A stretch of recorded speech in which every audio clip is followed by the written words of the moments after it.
रोटी का तमाचा। नमस्कार दोस्तों, सानिया वॉइस स्टोरी चैनल में आपका स्वागत है। तो दोस्तों, आज की कहानी है बहू ने बूढ़े ससुर के हाथ से छीनी रोटी तो ससुर ने खींचकर जड़ दिया बहू को जोरदार तमाचा। रात के 9 बजने आए थे। अब किशोर बाबू को भूख बर्दाश्त नहीं हो रही थी। बहुत देर से बहू राधिका भी कहीं दिखाई नहीं दे रही थी। इसलिए किशोर बाबू ने सोचा कि उठकर खुद ही खाना ले। मगर जैसे ही किशोर बाबू रसोई में खाना लेने पहुंचे तो देखा कि एक बिल्ली रसोई में इसलिए आई है जो उनके हिस्से की बड़ी रोटियां निकल चुकी है। किशोर बाबू को देखते ही बिल्ली खिड़की से भाग गई। मारे भूख के किशोर बाबू का हाल बेहाल हो रहा था। इसलिए किशोर बाबू रसोई में पड़े डब्बों को खोल खोल कर देखने लगे कि शायद उन्हें कुछ और खाने को मिल जाए। मगर डिब्बे तो सारे खाली पड़े थे। आज फिर किशोर बाबू उदास होते हुए सोचने लगे, क्या आज भी उन्हें खाना नहीं मिल पाएगा। वैसे भी कभी कभार ही तो उन्हें खाना नसीब होता है। उतने में उनकी बेटी बहू जो उनके मित्र के बेटे की बर्थडे पार्टी में गए हुए थे वापस आ गए। बहू राधिका ने जब रसोई में किशोर बाबू को डिब्बे खोलते देखा तो रसोई में आकर वो किशोर बाबू पे जोर से चिल्लाई, बाबूजी शर्म आनी चाहिए आपको, जो रसोई में इस तरह डब्बे खोलकर चोरी कर रहे हो। इस उम्र में भी आपका पेट आसानी से भरता नहीं है। पेट है या कुआं, आपके हिस्से की 2 रोटियां तो आप पहले खा चुके हैं, फिर भी सारे डिब्बे खोल खोल कर देख रहे हैं। अब तो रसोई में भी ताला लगाना पड़ेगा। आप पर तो बिल्कुल विश्वास नहीं किया जा सकता। सुबह शाम रोटी देने के बाद इनके चटर पटर खाने की आदत जाए कि नहीं। बस हमें हमेशा मौका देखते हैं कि कब मैं घर से बाहर जाऊं और कब आप रसोई में आकर अपना चटर पटर वाला सामान ढूंढें। किशोर बाबू बोले, बहू मेरे हिस्से की रोटियां बिल्ली ने खा ली और मुझे जोरों से भूख लग रही है, इसलिए सारे डब्बे खोल कर देखने लगे कहीं कुछ खाने को मिल जाए। मुझे तो सिर्फ 2 रोटी का खाना चाहिए होता है। बाकी मेरी आदत नहीं है कि मैं डिब्बे में खाना ढूंढता रहूं। राधिका बोली, बाबूजी हद होती है झूठ बोलने के। एक तो पहले आप अपनी रोटियां खा चुके हैं और फिर बिल्ली पर इल्ज़ाम लगा रहे हैं। मेरे रहते तो कभी रसोई में बिल्ली नहीं आई। बिल्ली भी आपकी रोटियां ही खाने आती है और किसी की नहीं, है ना बाबूजी। यह आपकी मन गणन कहानियाँ आपके पास ही रखे, समझे। मुझे पागल बनाने की कोशिश मत कीजिए और चलिए रसोई से बाहर निकलिए। मुझे रसोई को ताला लगाना है। देखती हूँ अब आप मेरी इजाज़त के बिना रसोई में कैसे खाना ढूंढने आते हैं। किशोर बाबू कुछ बोलते उससे पहले ही राधिका ने उन्हें रसोई से बाहर निकाल कर रसोई को ताला लगा दिया और वो अपने कमरे में सोने चली गई। बेटा अनुराग और बहू राधिका अपने एयर कंडीशनर कमरे में सुकून से सो रही थी और यहाँ किशोर बाबू आंगन में पड़ी चारपाई पे लेटे हुए थे। मच्छरों ने इतना परेशान कर रखा था कि किशोर बाबू की आंखों से नींद कोसों दूर थी और भूख के मारे पेट में चूहे कूद रहे थे। सो अलग। आज तो बहू राधिका ने पार्टी में जाने से पहले सुबह की 2 रोटियां रसोई में रखी थी, वरना बहुत बार तो वो किशोर बाबू के लिए कुछ नहीं रख जाती। दोनों बेटे बहू तो बाहर पार्टी से या कहीं बाहर से खाकर आ जाते, मगर घर में बाप भूखा मर रहा है यह ख्याल किसी को नहीं आता था। मच्छरों के काटने से किशोर बाबू इतने परेशान हो गए कि उनकी आंखों से नींद कोसों दूर हो चुकी थी। किशोर बाबू को पुरानी स्मृतियाँ याद आ गई। किशोर बाबू और उनकी पत्नी यशोदा जी मिलकर साड़ियों की एक छोटी सी दुकान चलाती थी। दोनों ने खूब मेहनत कर उस साड़ियों की छोटी सी दुकान को शोरूम में परिवर्तन कर दिया था, जिस दुकान पर आगे चलकर अनुराग बैठने लगा था। दोनों ही बहुत मेहनत करते थे। किशोर बाबू और यशोदा जी ने मिलकर साड़ियों का बिजनेस इतना बढ़ा दिया था कि उस शोरूम में 9-10 नौकर रखे ने पड़े ताकि ग्राहकों की भीड़ को सभी मिलकर संभाल पाए। दोनों पति पत्नी उस दुकान में बहुत ही मेहनत से काम करते थे। यहाँ बड़ा मकान बनवाना भी किशोर बाबू ने और यशोदा जी ने मिलकर बनवाया था। यशोदा जी ने हर कदम किशोर बाबू का साथ दिया, जिस वजह से थोड़े समय के अंतराल में ही दोनों ने अच्छा खासा पैसा बना लिया था। यशोदा जी के बेटे अनुराग की शादी देखने के अनगिनत सपने थे, मगर यशोदा जी को कैंसर जैसी बीमारी ने घेर लिया, जिस वजह से 3 महीने के अंतराल में वो भगवान को प्यारी हो गई। किशोर बाबू ने यशोदा को ठीक करने के लिए काफ़ी पैसे इलाज में खर्च कर दिए, मगर यशोदा जी बच नहीं पाई। इतने बड़े मकान में अब किशोर बाबू और अनुराग अकेले बच गए थे। अनुराग उम्र में तो बहुत बड़ा नहीं था, मगर घर में एक औरत की ज़रूरत थी जो घर का काम और खाना बना सके, इसलिए अनुराग की शादी कम उम्र में ही राधिका से करवा दी। राधिका ने शादी के बाद घर का सारा काम संभाल लिया और थोड़े ही सालों में एक बेटे को जन्म दिया, जिसका नाम सभी ने मिलकर सूरज रखा। सूरज के जन्म के बाद किशोर बाबू का समय अच्छे से गुजरने लगा। सूरज को स्कूल से लाना छोड़ना, रोज रात को सूरज को कहानियाँ सुनाना किशोर बाबू को खूब लुभाता। वो पूरे दिन रात सूरज के आगे पीछे लगे रहते। पूरा दिन तो किशोर बाबू का दुकान पर निकल जाता और शाम से लेकर रात तक वे सूरज के साथ खेलते और घूमते में व्यस्त रहते। वक्त के साथ किशोर बाबू बूढ़े होते चले गए जा रहे थे, जिस वजह से बेटी बहू का व्यवहार उनके लिए अब उखड़ा उखड़ा रहने लगा था।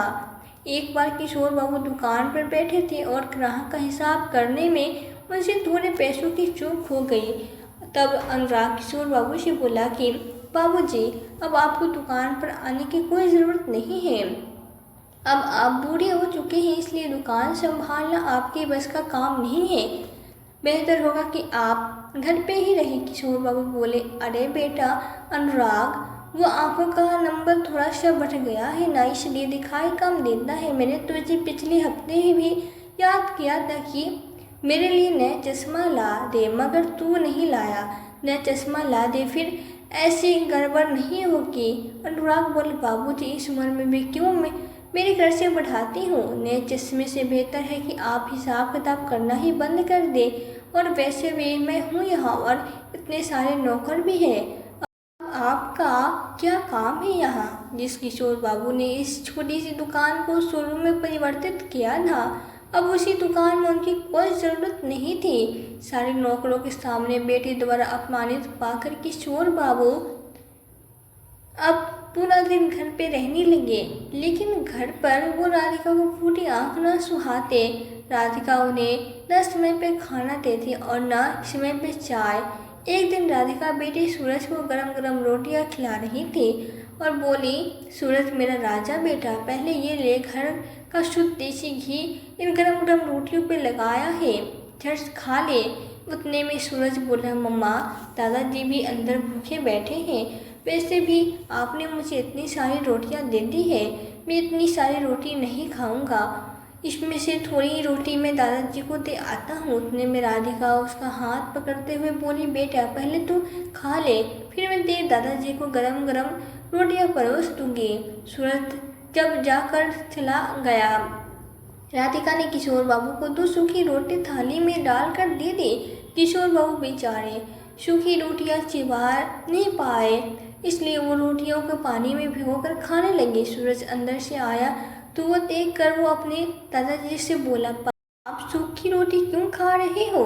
दादाजी, मम्मा ने गरम रोटियां बनाई है, रुको मैं आपको लाकर देता हूँ, कहकर वो रसोई में गया और रोटी के डब्बे में से नरम रोटियां लाकर दादाजी की थाली में रख दी।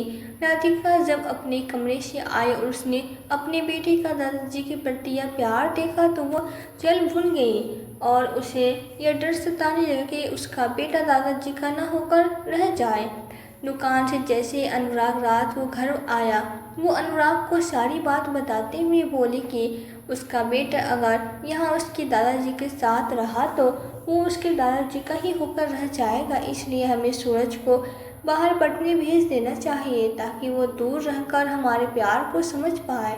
नहीं तो अनुराग ने ना नुकर की, मगर राधिका के जिद के आगे उसने अपने घुटने टेक ही दिए। अनुराग और राधिका ने सूरज को बाहर पढ़ने भेजने का मन बना लिया। दोनों पति पत्नी ने मिलकर सूरज और उसके दादाजी को दूर कर दिया, जिसका सबसे बड़ा असर किशोर बाबू पे पड़ा। अब किशोर बाबू फिर से अकेले हो गए। अब किशोर बाबू को न ठीक से खाना मिलता था और न ही पानी। सूरज के रहते किशोर बाबू का दिल लगा रहता, मगर सूरज के चले जाने के बाद किशोर बाबू का दिन निकालना मुश्किल हो गया था। सूरज के बाहर पढ़ने चले जाने के बाद अब राधिका के अत्याचार और बढ़ गए थे। पहले सूरज के डर से वो अपने ससुर जी का लिहाज कर लेती थी, क्योंकि वह जानती थी कि सूरज अपने दादाजी से बहुत प्यार करता है। राधिका ने मकान के ऊपरी हिस्से को किराए पे लगवा दिया और किशोर बाबू को मकान के स्टोर रूम में शिफ्ट कर दिया, जहां वो घर का अनाज जमा करके रखा जाता था। किशोर बाबू और यशोदा जी ने जिस स्टोर रूम को अनाज के लिए बनवाया था, आज उसी स्टोर रूम में किशोर बाबू को भी डाल दिया गया था।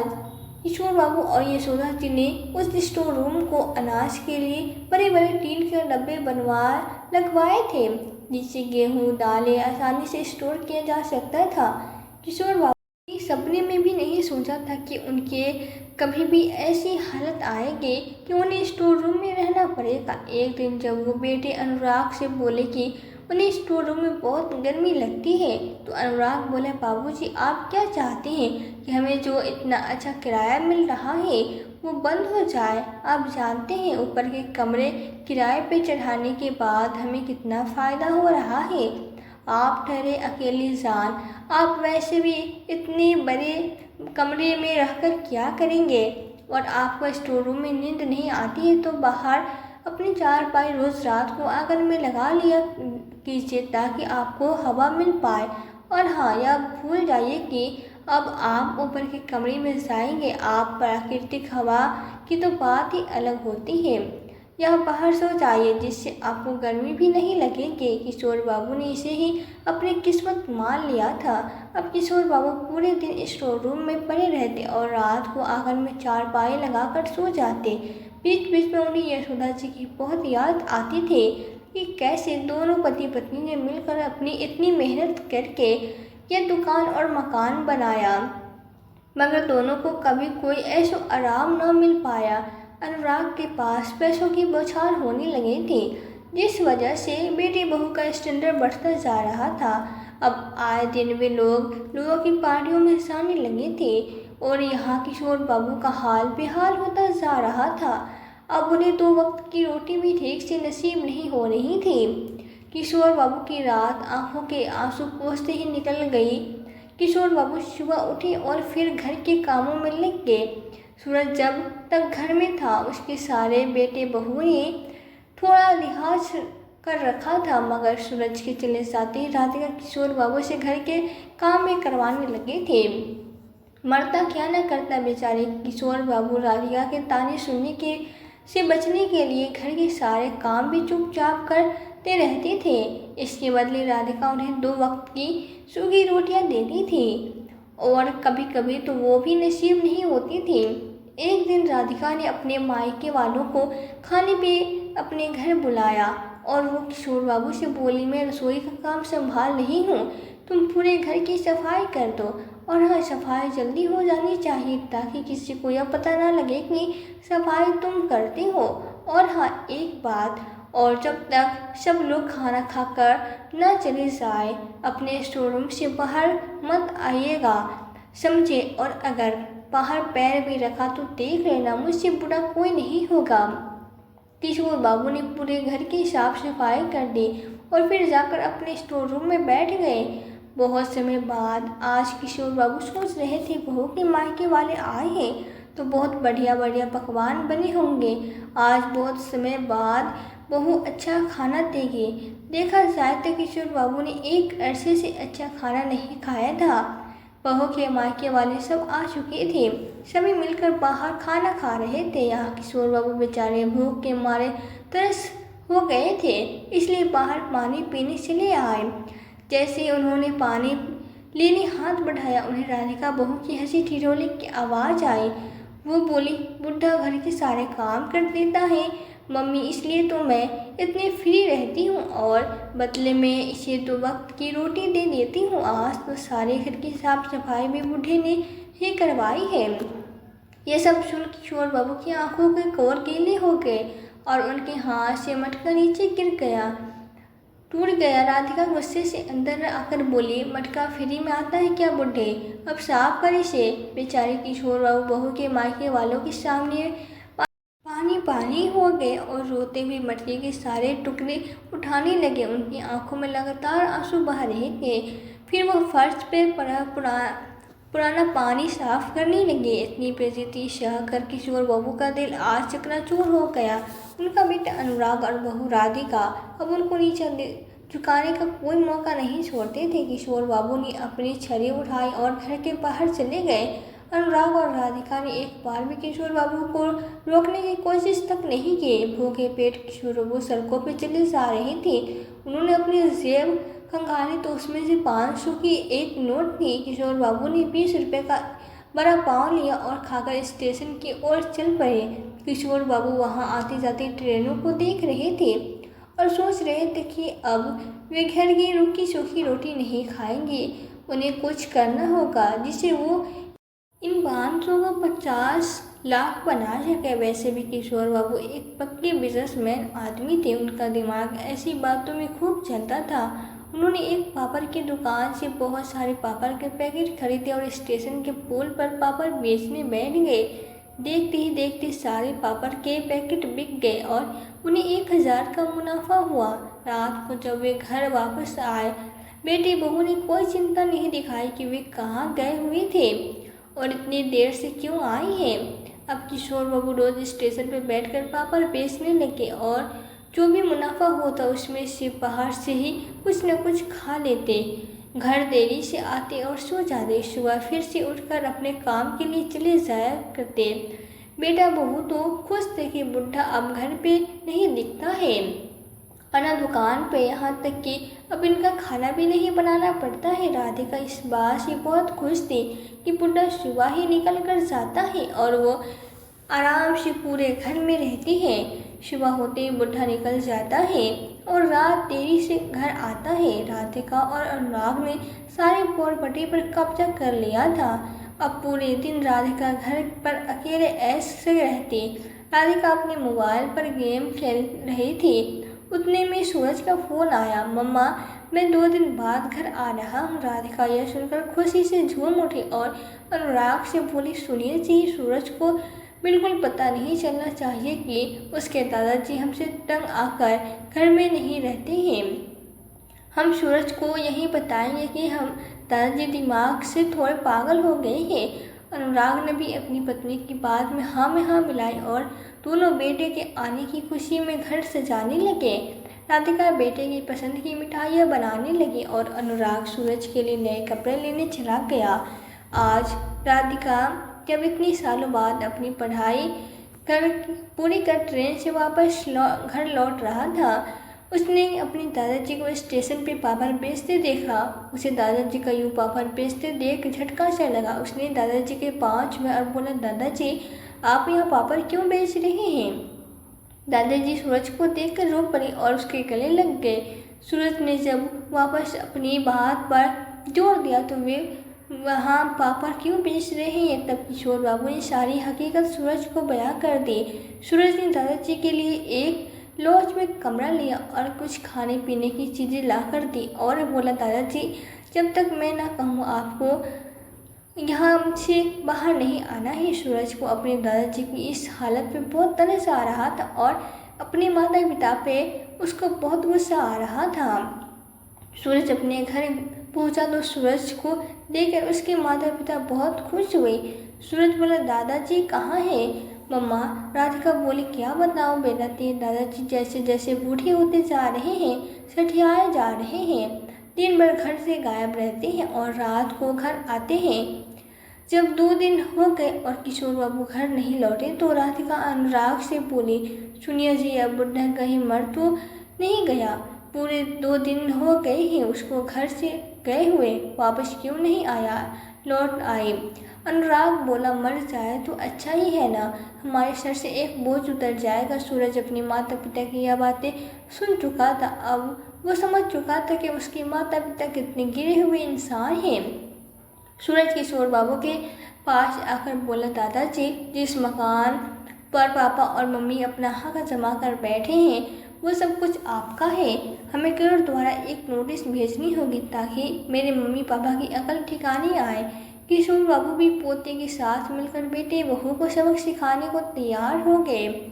अगले ही दिन कोर्ट द्वारा अनुराग को नोटिस पहुंची, जिससे किशोर बाबू ने बेटी बहू पर आरोप लगाया था कि उसके बेटा और बहू उसको बहुत परेशान करते हैं। नोटिस देखकर अनुराग और राधिका के होश उड़ गए और दोनों किशोर बाबू को भर भर कर गालियाँ देने लगे। सूरज ने जब आकर नोटिस पढ़ी तो राधिका बोली, देखा बेटा, मैंने तुझे पहले ही कहा था तेरे दादाजी सठिया गए हैं, तू खुद ही देख ले।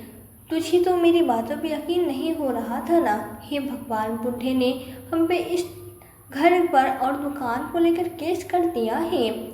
अब हम इस उम्र में कहाँ जाएंगे और यह बुढ़ा इतनी सारी प्रॉपर्टी का अकेला क्या करेगा। यह तो सचमुच में सठिया ही गया है। सूरज बोला, मम्मा, ये तो आपको और पापा को दादाजी पर जुल्म करने से पहले सोचना चाहिए था। बेचारे दादाजी को आप लोगों ने इतना परेशान कर दिया था कि वो उन्हें स्टेशन में बैठकर पापड़ बेचने पड़े थे। धिक्कार है आप जैसे माँ बाप पर। मुझे तो आप लोगों को अपना माता पिता कहने में भी शर्म महसूस हो रही है। काश में आप लोगों का बेटा न होता। अनुराग और राधिका को जब पता चला कि किशोर बाबू और सूरज पहले ही एक दूसरे से मिल चुके हैं और यह सब इन दोनों का किया धारा था, तो दोनों ने मिलकर सूरज से माफ़ी मांगी और बोले, हम लोग तेरे दादाजी से भी माफ़ी मांगने को तैयार हैं बेटा, तू चल। हमें उसके पास सूरज किशोर बाबू का घर ले आया। किशोर बाबू को देख राधिका और अनुराग उनके पैरों में गिर पड़े और अपने किए की माफ़ी मांगने लगे, मगर किशोर बाबू ने उन्हें माफ़ नहीं किया और बोले, तुम जैसी नालायक औलाद तो हम कभी माफ़ नहीं कर सकते। उन्होंने अनुराग और राधिका को अपनी सारी प्रॉपर्टी से बेदखल कर दिया और उन्हें इस घर में रहने तक की इजाज़त नहीं दी। अनुराग और राधिका को अब अपने किए में बहुत ज़्यादा पछतावा हो रहा था। अनुराग और राधिका को यह दुकान और घर छोड़कर हमेशा के लिए जाना पड़ा। दादा और पोते ने उन्हें बिल्कुल भी माफ़ नहीं किया। सूरज बोला, दादाजी, आप बहुत अच्छे बिजनेसमैन रह चुके हैं, मुझे भी अच्छा बिजनेस करना सिखाइए ना। किशोर बाबू बोले, बेटा, देख लेना, एक दिन तू बहुत बड़ा बिजनेसमैन बनेगा। और दोनों हंस पड़े। दोस्तों, जो माता पिता अपने से बड़ों के आदर नहीं देते, उनके बच्चे कभी भी उन्हें भी आदर नहीं दे पाते हैं। क्या किशोर बाबू ने सही फैसला लिया? हमें कमेंट बॉक्स में ज़रूर बताएं। यदि वीडियो आपको अच्छी लगी हो तो वीडियो को लाइक और शेयर करके चैनल पर यदि नए हो तो चैनल को सब्सक्राइब जरूर कर दें, साथ ही बेल आइकन को प्रेस कर दें ताकि आने वाली वीडियोस की नोटिफिकेशन आपको मिलती रहे। तो आज के लिए बस इतना ही। मिलती हूँ आपसे एक नई वीडियो में एक नई कहानी के साथ। कहानी में अंत तक बने रहने के लिए आप लोग का दिल से बहुत बहुत धन्यवाद।